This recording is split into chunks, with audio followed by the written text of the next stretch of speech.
Com certeza você já deve ter ouvido falar de Rasputin em algum filme, série, livro, mas caso você tenha vivido escondido em uma caverna todos esses anos, nós aqui da Paranormal Ataque vamos te dar uma força e contar um pouco sobre esse cara que tem uma profunda relação com o oculto e, por que não, com a cultura pop.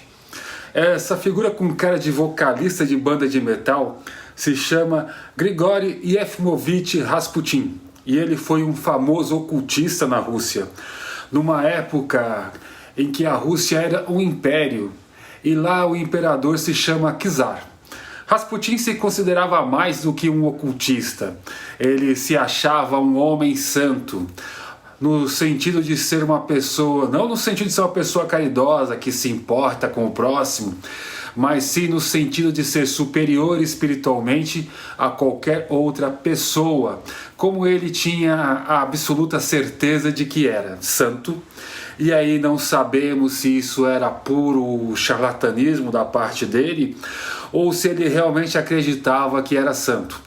O que sabemos com certeza é que essa história chegou aos ouvidos do czar Nicolau II e a sorte do Rasputin começou a mudar porque ele se tornou o curandeiro oficial do filho e da esposa do czar, cargo de grande prestígio e proximidade do homem mais poderoso da Rússia.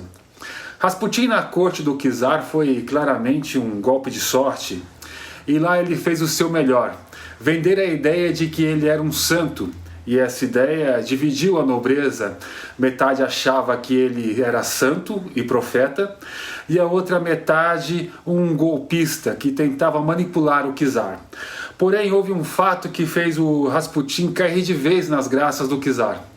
Dizem que o filho do czar era hemofílico, e como sendo o único herdeiro do trono, isso era considerado um perigo para a sucessão do império. Só que corre a lenda de que o Rasputin ele teria conseguido curar o menino. Acho que nem preciso falar que a cura para a hemofilia não existe até os dias atuais. E nem está perto de acontecer. Por isso, só esse feito do Rasputin já foi um verdadeiro milagre. E ele tinha o czar nas mãos e também a comprovação de que era mais do que um ocultista. Praticamente um santo, como ele se autoproclamava. E como foi a vida do Rasputin? Bom, antes dele chegar ao czar, documentos dizem que ele, desde muito jovem, mostrava habilidades sobrenaturais inatas. Uma delas era prever o futuro próximo. Testemunhas afirmaram que um político chamado Stolypin passava de carruagem, Rasputin o viu e no mesmo momento começou a gritar em direção à carruagem: "A morte é para você, a morte está se aproximando." No dia seguinte, esse político foi morto a tiros em uma emboscada. Passado alguns anos desde esse ocorrido, quando Rasputin alcançou a maioridade, ele viajou até o mosteiro de Vektotur, no intuito de desenvolver as suas percepções mediúnicas, e lá ele descobriu uma seita conhecida como os Flagelantes, que pregavam o sexo como uma forma de promover a salvação espiritual. Ele aprendeu tudo o que foi possível com a seita e depois abandonou o mosteiro dessa estadia. Ele tirou o quê? Ele aprendeu disciplina dos monges e a magia sexual como seita. Isso lembra Aleister Crowley, hein? Rasputin voltou à sua terra natal e lá se casou. E ele teve 3 a 4 filhos. A informação do número exato de filhos não é correta, mas também não é importante, né? O que nos interessa é que ele, quando conheceu outro mestre místico, abandonou a família, sem pensar 2 vezes. Para quê? Para poder seguir esse novo mestre em uma nova peregrinação pelo mundo. Rasputin procurou conhecer os lugares místicos de cada canto do planeta. E ele foi da Grécia a Jerusalém. E por onde ele passava, se ouvia falar que ele fazia previsões do futuro, curava doentes, e nisso Rasputin fazia a sua fama. Os boatos de que ele era capaz de curar desenganados e de prever o futuro corriam os 4 cantos do mundo. E as notícias chegavam antes dele, tanto que quando ele chegava em um vilarejo ou uma cidade, as pessoas já o esperavam e ofereciam estadia, comida, presentes e dinheiro para saber o futuro, né, e para que ele lhe curasse as suas doenças. Foi nesse momento da vida do Rasputin que ele passou a ser chamado de Homem Santo e de começar a achar que ele era mesmo um santo. Aliás, depois que ele começou a ser chamado de santo, Rasputin começou a falar às pessoas que um dia ele estava arando a terra quando um anjo desceu do céu e lhe disse para largar tudo e caminhar pelo mundo, curando e ajudando as pessoas. Depois de andar meio mundo e alcançar a fama de santo, Rasputin resolve voltar para a sua cidade de origem e lá é recebido como um homem santo, o que divide a cidade, principalmente entre os poderosos. O bispo de Teopan recebe ele como um homem santo, o que causa inveja e a fúria dos monges de Liodor, que contratam uma mulher para seduzir o Rasputin e depois matá-lo. Ela consegue seduzir o Rasputin e durante o seu sono o esfaqueia, mas ele, após quase morrer, ele consegue sobreviver ao atentado, o que não seria o único, aliás, né? E ele desaparece lá. Em 1902 ele volta novamente a viajar, talvez temeroso de um novo atentado, e vai para São Petersburgo. Lá sua fama também havia chegado, e o que lhe permitiu criar a sua seita, a Sociedade Educada. Uma referência a todo o conhecimento que ele havia adquirido em suas viagens e baseando os fundamentos na seita dos Fragelantes, a qual ele tinha sido membro, e mais uma vez a sorte sopra em direção a Rasputin. Por quê? Em São Petersburgo, o clero procurava um líder espiritual que fosse amado pelo povo e que, ao mesmo tempo, tivesse o mínimo de polidez para circular pelos salões do czar. Aí você vai entender como é que ele chegou até o czar. Assim, atendendo às necessidades espirituais da nobreza e que pudesse colocar essas duas classes tão distintas debaixo dos pés do clero. É aí que o Rasputin tem a sua oportunidade de se aproximar do czar pelo intermédio da igreja russa, que acredita que vai conseguir dominá-lo e usá-lo para dominar o czar. Mais uma vez, seja a sorte ou o destino, Rasputin está no lugar certo e na hora certa. Então, em 1905, Anna Virubova, amiga íntima da czarina, sofre um acidente gravíssimo, em um acidente de trem que descarrilha e deixa ela em estado gravíssimo, onde os médicos da corte dizem que não há mais o que fazer por ela e solicitam que se chame o padre para lhe dar a extrema-unção. Só que alguém avisa a czarina de que um homem santo encontra-se na cidade e pode salvar a Ania. A czarina manda chamar imediatamente esse homem. Eis que surge a primeira oportunidade de se aproximar do czar. A Ania Virubova estava em coma, o que para a época era considerado como morte certa. Não existiam técnicas para alimentação intravenosa e o conhecimento sobre o coma era muito raso. E quando Rasputin chegou, viu a situação da Ania e as testemunhas presentes disseram que ele se sentou ao lado dela na cama, segurou sua mão e ficou chamando ela em voz baixa por horas, até que Ania acordou. Quando ela acordou, Rasputin desmaiou com as roupas empapadas de suor.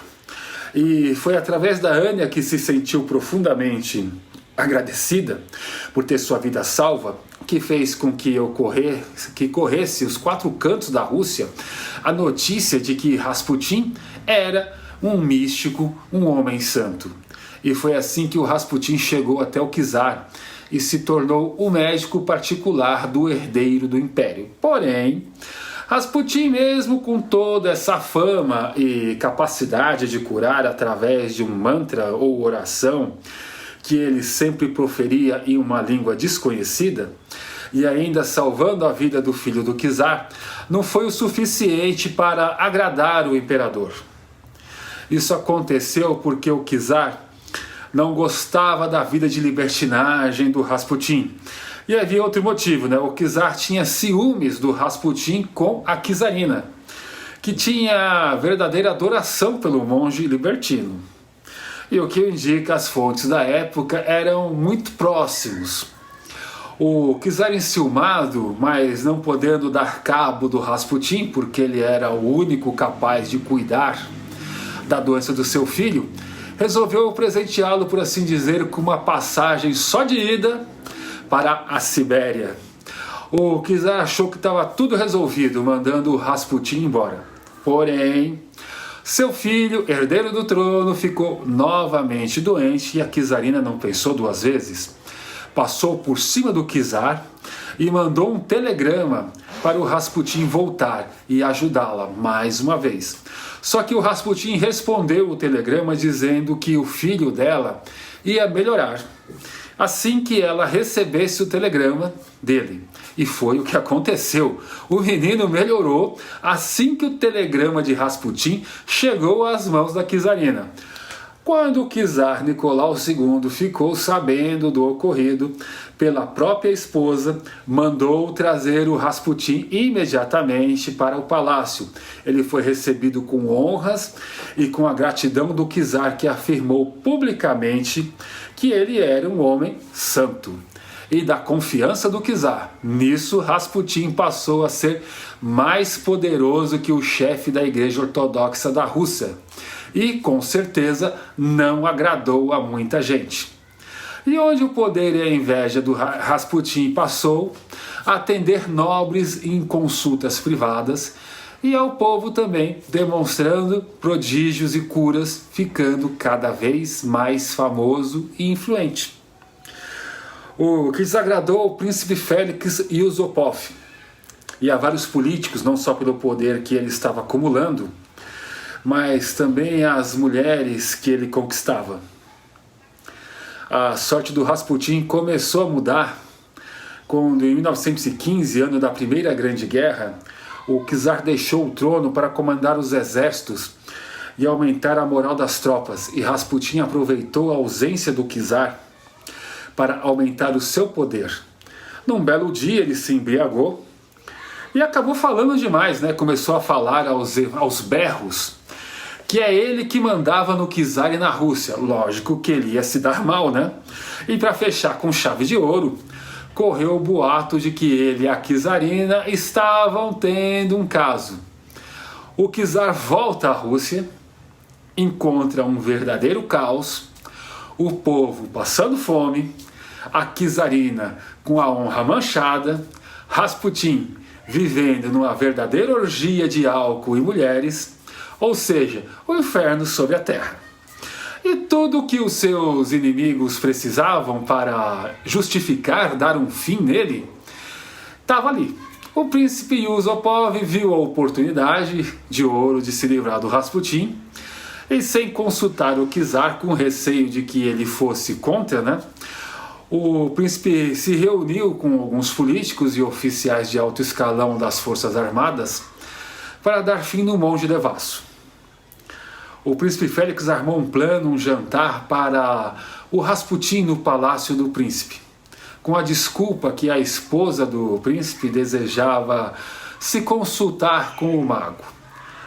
Rasputin não desconfiou de nada, porque seu ego era enorme, né? E foi ao jantar. Então, na noite do dia 16 de dezembro de 1916, Rasputin estava no palácio do príncipe com outros convidados, e quando perguntava da princesa, recebia a resposta de que logo ela se juntaria a eles. o seu anfitrião lhe serviu umas 2, 3, 4 taças de vinho envenenado. E nada do homem cair. Até que na 7ª ou 8ª taça, finalmente, Rasputin caiu sentado em um sofá e deslizou o corpo para o chão. E o príncipe pensou, finalmente morreu. Mas quando ele ia chamar os seus comparsas para enterrar o Rasputin, o mesmo se levanta após ter tomado o veneno para matar umas 10 pessoas. O príncipe, incrédulo, atira 2 vezes em Rasputin, que não morre, e vem para cima do príncipe e começa a enforcá-lo. Nisso, o príncipe descarrega a arma em Rasputin, que esse ainda tenta fugir, mas finalmente morre. Seus inimigos na sequência o amarram, lá embaixo, jogam seu corpo nas águas geladas do rio Neva e somente sendo encontrado 3 dias depois o cadáver foi exumado e enterrado. A causa da morte foi dada como acidental. Tipo, sem querer ele tomou uma garrafa de veneno, num descuido ele descarregou uma arma contra si mesmo, sem querer querendo ele se cortou ali, num escorregão caiu enrolado em um tapete que rolou até o rio. Super comum de acontecer. Para encerrarmos uma lenda de que Rasputin tinha previsto sua morte, e mais que seria responsável, é que ele ainda disse que seus algozes morreriam 2 anos após o crime. E realmente o czar, o príncipe e toda a sua família foram fuzilados 19 meses depois pelos bolcheviques. Algumas curiosidades sobre esse homem que o nome sobrevive a gerações. Seu coração foi retirado na autópsia e guardado na Academia Militar de Medicina até 1930, ano em que ele desapareceu, e o seu pênis também foi retirado e se encontra até hoje em exposição no Museu Erótico da cidade de São Petersburgo. Dizem também que ele conheceu pessoalmente Aleister Crowley e o ajudou a fundar a Telema. Na verdade, a maior parte da vida desse homem é um mistério. Se você assistiu até o final, não deixa de dar o seu like, de se inscrever no canal, de ativar o sininho, comentar, que é tudo de graça. Vocês nos ajudam imensamente. Até a próxima. Bons pesadelos.